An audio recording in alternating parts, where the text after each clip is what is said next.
जय जय रघुवीर समर्थ. समर्थ म्हणतात की मूक प्राण्यांना बोलता येत नाही. त्यांना त्यांचं दुःख, वेदना, त्रास हे कोणालाही सांगता येत नाही. म्हणून समर्थ म्हणतात की सर्व योनी फिरल्यानंतर आपल्याला मनुष्य योनी मिळाली आहे. आणि आपण इतरांना आपलं दुःख सांगू शकतो, आपण फिरू शकतो, आपण कोठं पाहिजे तिथे जाऊ शकतो. पण मूक प्राण्यांना तसं करता येत नाही असं समर्थ आपल्याला इथे सांगतात. समर्थ म्हणतात की आपण आजारी पडलो, आपल्याला त्रास होऊ लागला तर आपण डॉक्टरांना जाऊन सांगू शकतो, त्याच्यावर इलाज करू शकतो. पण मूक प्राण्यांना तसं काही करता येतं का म्हणले समर्थ. मूक प्राण्यांना जर आजारी पडले, त्रास झालं, वेदना झालं तर त्यांनी कोणाला सांगायचं. ते दवाखान्यातही जाऊ शकत नाही, तर ते बोलूही शकत नाही, तर आपल्या भावना इतरांना सांगूही शकत नाही असं समर्थ आपल्याला ते सांगतात. म्हणून समर्थ म्हणतात की पशु पक्षी, मूक प्राणी, गाई, म्हैस यांच्यावर दया करण्याचा प्रयत्न करा, त्यांच्या डोळ्यात डोळे घालण्याचा प्रयत्न करा. बघा म्हणले समर्थ, त्यांच्याविषयी आपल्याबद्दल प्रेम निर्माण होईल असं समर्थ आपल्याला ते सांगतात. म्हणून समर्थ म्हणतात की मूक प्राण्यांवर दया करा, त्यांच्यावरही प्रेम करा, त्यांच्याही भावना समजून घ्या असं समर्थ आपल्याला ते सांगतात. समर्थ म्हणतात की आपल्यालाही दुःख झालं, आपल्यालाही समस्या आल्या, आपल्यालाही टेन्शन आलं तर आपण मित्र मैत्रिणींना आपलं दुःख सांगतो. बघा म्हणले समर्थ, मित्र मैत्रीण आपलं दुःख ऐकून घेते, नातेवाईक आपलं दुःख ऐकून घेतील आणि गप्प बसतील म्हणले समर्थ. पण ज्या परिस्थितीतून आपण जातोय, ज्या संकटातून आपण जातोय आणि ज्या वेदनेतून आपण जातोय, ज्या समस्येतून आपण जातोय, ती समस्या, ते दुःख आपल्यालाच जास्त माहिती असतं. कारण समोरच्या व्यक्तीला त्या दुःखाची जाणीव नसते म्हणले समर्थ. पण ज्यावेळेस समोरच्याच व्यक्तीला आपल्यासारखं दुःख येतं, आपल्यासारख्या वेदना येतात, आपल्यासारख्या समस्या येतात आणि आपल्यासारखं संकट येतं, त्यावेळेस समोरच्या व्यक्तीला आपल्या दुःखाची जाणीव होते असं समर्थ आपल्याला ते सांगतात. म्हणून समर्थ म्हणतात की प्रत्येकाच्या आयुष्यामध्ये वेळ प्रसंग आल्याशिवाय दुसऱ्याच्या दुःखाची जाणीव कोणालाही होत नसते असं समर्थ आपल्याला ते सांगतात. म्हणून समर्थ म्हणतात की इतरांना दुःख सांगणे आणि प्रत्यक्षात प्रत्येकाने दुःख उपभोगणे यात जमीन आसमानाचा फरक आहे असं समर्थ आपल्याला ते सांगतात. म्हणून समर्थ म्हणतात की प्राण्यांनाही दुःख येतं, प्राण्यांनाही त्रास होतो, प्राण्यांनाही वेदना होतं, त्यांनाही भावना आहे, त्यांनाही वाटतं की आपल्यावर कोणीतरी प्रेम करावं, आपल्याला कोणीतरी समजून घ्यावं असं त्या मूक प्राण्यांनाही वाटतं असं समर्थ आपल्याला ते सांगतात. म्हणून समर्थ म्हणतात की शक्य होईल तेवढं मुक प्राण्यांवर दया करण्याचा प्रयत्न करा असं समर्थांनी आपल्याला इथे सांगितलं. समर्थ आपल्याला एक बोध सांगतात. समर्थ म्हणतात की एका गावामध्ये विजय नावाचा मुलगा होता आणि त्याला कुत्र्यांची फार आवड होती. आणि त्याने ठरवलं की आपल्या घरामध्येही एक सुंदर असं कुत्रा आणायचं आणि त्याची आपण सेवा करायची. आणि त्यावेळेस तो दुकानामध्ये गेल्यानंतर त्याने मोठ्या शोरूम मध्ये गेला कुत्रे विकणाऱ्याच्या. आणि तिथे गेल्यानंतर त्याने मालकांना कुत्र्याची किंमत विचारली. कुत्रे बरेच प्रकारचे होते, परदेशातूनही आले होते, आपल्या गावातूनही बरेच कुत्रे होते, वेगवेगळ्या जातीचे, वेगवेगळ्या प्रकारचे, वेगवेगळ्या कलरचे असे कुत्रे होते. त्याने बरेच कुत्र्यांची किंमत ही विचारली. त्यावेळेस कुत्र्यांचे दर ही त्या कलरनुसार, त्या जातीनुसार, त्या परदेशातून आणलेल्या कुत्र्यानुसार त्याची किंमत होती. मग त्याची नजर एका बारीक आणि लहान अशा कुत्र्यावर गेली. ते कुत्र एका शेजारी असं झोपून होतं आणि उळत होतं. त्यावेळेस त्या विजयने त्या मालकांना विचारलं, अहो हे कुत्र तुम्ही विकणार आहे का? त्यावेळेस तो दुकानदार म्हणला की नाही, ते कुत्र आम्ही विकणार नाही आणि ते कुत्र बरेच दिवस झाला इथंच आहे आणि ते कोण घेतही नाही. त्यावेळेस मात्र विजयने विचारलं की काय प्रॉब्लेम आहे, ते कुत्र का कोण घेत नाही आणि बरेच दिवस झालं तुम्ही ते कुत्र का विकलं नाही? त्यावेळेस ते शोरूमचे मालक म्हणाले, कारण त्या कुत्र्याचा पाय मोडलेला आहे, त्या कुत्र्याला एका पायाने चालता येत नाही, तो लंगडा कुत्रा आहे, त्याच्यामुळे कोणीही त्याला घ्यायला बघत नाही.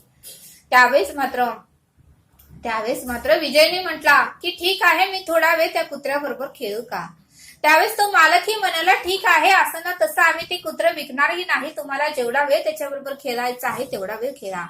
त्यावेळेस विजय त्या कुत्र्याकडे गेला, त्या कुत्र्याच्या डोक्यावरून हात फिरवला, त्याला खायला बिस्किट दिली, त्याला उचलून आपल्या मांडीवर घेतलं. तर ते बघा म्हणले कुत्र त्या विजयवरही ते माया लावू लागलं, विजयवरही ते प्रेम करू लागलं आणि विजयलाही आपल्या पायाने त्याचा हात आपल्या पायात खाली घेऊ लागला. बघा म्हणले समर्थ. त्यावेळेस विजयलाही वाटलं की आपण ह्या कुत्र्याला आपण घरी घेऊन जाऊया, हे खूप छान कुत्र आहे आणि कोणीही ह्याला प्रेम करत नाही, याचा सगळेजण मत्सर तिरस्कार करत आहे, त्याचा पाय मोडला आहे म्हणून याला एकाच कडेला ठेवून दिलेला आहे. बरेच जण मात्र चांगले गुटगुटीत सुंदर आणि किती कलरने छान आहेत अशीच कुत्रे घेऊन जात आहेत. मात्र या कुत्र्याकडे कोणाचंही लक्ष गेलेलं नाही असं विजयला वाटू लागलं.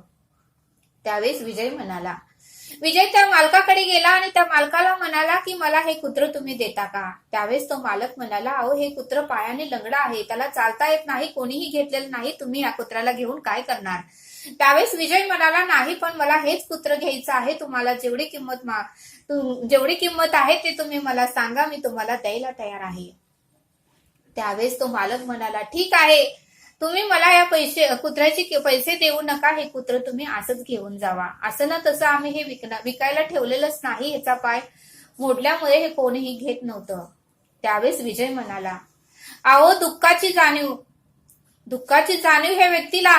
ह्या प्रत्येक व्यक्तीला दुःखाची जाणीव, ज्या प्रसंगातून ते कुत्र जात आहे त्या प्रसंगातून मीही जात आहे आणि त्या कुत्र्याच्या दुःखाची जाणीव मला आहे आणि म्हणूनच मी त्या कुत्र्याला आज घेऊन जात आहे. त्यावेळेस त्या मालकाला काहीच कळेना. तो मालक म्हणाला, मला काहीच कळालं नाही, तुम्ही काय म्हणत आहात ते तुम्ही जरा स्पष्ट बोलला तर खूप बरं होईल.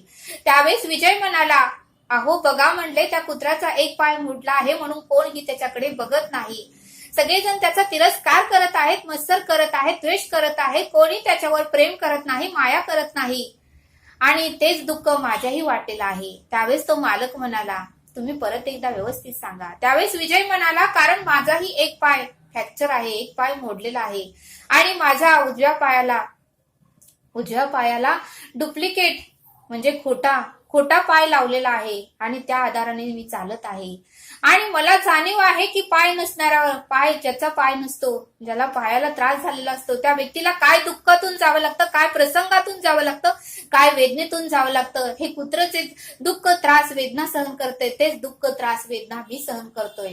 म्हणूनच तो मालकाला म्हणाला, ज्या व्यक्तीच्या आयुष्यामध्ये दुःख प्रसंग येतात तीच व्यक्ती दुसऱ्याच्या आयुष्यातील दुःख आणि प्रसंगाची जाणीव त्या व्यक्तीला होते, असं तो विजय आपल्या त्या मालकाला म्हणाला. त्यावेळेस त्या मालकालाही वाईट वाटलं आणि तो मालक म्हणाला, तुम्ही काही काळजी करू नका, याचा 1 रुपयाही तुम्ही देऊ नका आणि तुम्ही हे कुत्र घेऊन जावा.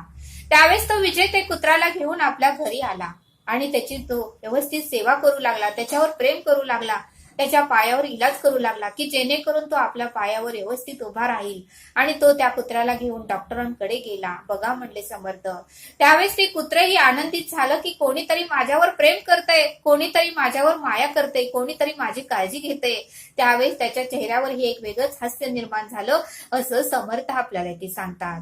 म्हणून समर्थ म्हणतात की या बोधातून आपल्याला हे शिकायला मिळतं की तुम्हीही इतरांच्या दुःखाची जाणीव आपल्याला व्हायला पाहिजे.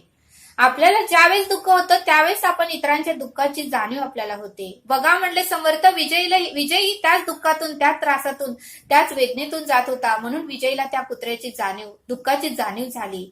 म्हणून समर्थ म्हणतात की दानधर्म जरी करायचं झालं तरी अशा व्यक्तींना करा की जे व्यक्ती दुःखात आहे, त्रासात आहे, वेदनेत आहे, की त्या व्यक्तीला आपण काहीतरी दिलं तर त्या व्यक्तीला आनंद होईल असं समर्थ आपल्याला इथे सांगतात. समर्थ म्हणतात की जी व्यक्ती श्रीमंत आहे त्या व्यक्तीला जर आपण काहीतरी गिफ्ट दिलं तर त्या व्यक्तीला त्याची किंमत नसते, पण जी व्यक्ती गरीब आहे तिला खरंच त्या वस्तूची गरज आहे, त्या व्यक्तीलाच ती वस्तू द्या असं समर्थ आपल्याला इथे सांगतात.